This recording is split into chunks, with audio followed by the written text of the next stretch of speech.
This is TWiT. Let's talk about this Shellshock bug. It is being compared to the Heartbleed bug that really sent a lot of people into panic earlier this year. What is Shellshock and how is it unique?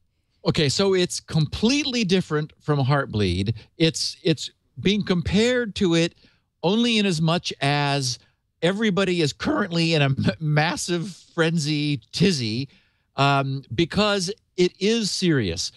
The way to think of Heartbleed is that hackers who tried really, really hard may have been able to exfiltrate some information from a web server.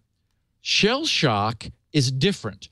What we found, what has just really come to public light in the last 24 hours is that there's been for 2 decades, from 1989, I think is when this happened, a never before discovered bug in the Bash command interpreter in Unix and Linux systems, and that websites and internet servers of different kinds, more than just web servers actually, sometimes use this command interpreter for to perform some work for them, sort of as a utility function.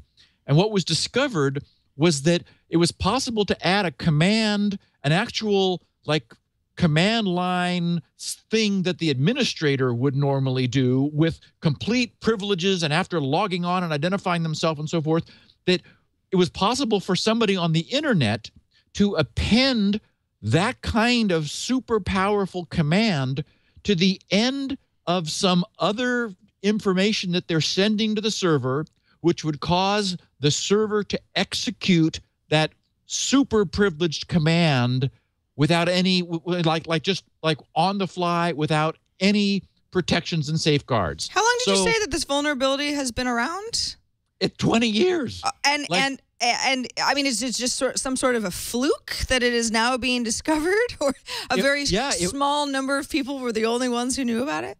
Well, now it may not have been a feature 20 years ago, because what's happened is that Bash is the so-called command interpreter that Linux uses. Windows people have seen the command line, and where you basically have to be a wizard to type things. And in the old DOS days, that's the way you did things before you had a mouse that you could point and click. Well, this exists now in Linux, and it's super handy. So what's happened is, over the years, it's evolved. New features have been added to the point now where it's a scripting language. You can do more than just issue commands. You can write little programs in it. And one of the things that was discovered was that if a function was defined in an environment variable, as they're called, and then a command was added to the end, this Bash interpreter, like the current state-of-the-art Bash interpreter, would define the function, but it would keep going. It would go past the end of the function and say, oh, look, here's more. And it would execute whatever was there.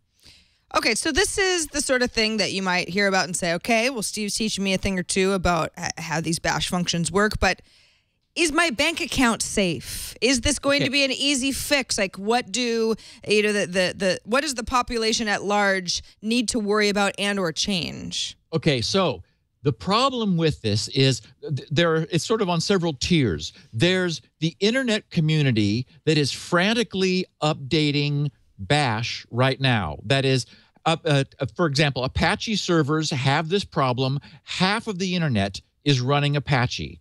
So there's already an internet worm, which is loose on the internet. There's a distributed denial of service attack that has been based on this. This is only 24 hours old, and there's already worms and DDoS attacks based on this. So this gives you a sense for the reason people are concerned is that vulnerabilities now have rating scales, 1 to 10. And this is a 10 across the board. Ease of attack, ease of development, severity, no need for authentication. It's just in every different way this can be measured, this is bad. But the way this affects the regular people, like the rest of us, is that Linux has sort of crawled in to our appliances. Linux is in light bulbs. Linux is in our little home routers. Linux is in, computerized pasta machines and washing machines and dryers, and it's everywhere. And Bash often is too. This vulnerable component is so handy that it just sort of tags along for the ride. So, for example, webcams often are Linux based, and their little web servers, they sort of have simple-minded web servers written in Bash. So this vulnerable part is in webcams. That's already been, we've seen in the last 24 hours, proof that webcams can be hacked this way. So the so-called Internet of Things that more and more of us have pieces of, it is very likely vulnerable. We're only 24 hours in. We don't really have a full grip. I mean, because people are scrambling around, and pretty much everywhere they look, they find vulnerable things. So Macs are vulnerable. Macs all have this Bash that is vulnerable, although the typical personal Mac is not exposed to the internet generally. Maybe there's a way that visiting a website could leverage this, but I know this will get fixed very quickly. All right, so that was going to be my next question. How long should we expect this to take? Obviously, this is a big deal, but as you said, we're really only 24 hours in. People who understand the issues understand that it is major. Then again, Heartbleed got a lot of attention right away, but there were websites that had Heartbleed issues many months after they should have known better. Right. And that's the problem, is that many of these devices don't have an automatic update cycle. Windows is getting updates. Yeah, our browsers the Linux pasta maker probably not updating regularly. Well, and also the small Soho router. Your own home router.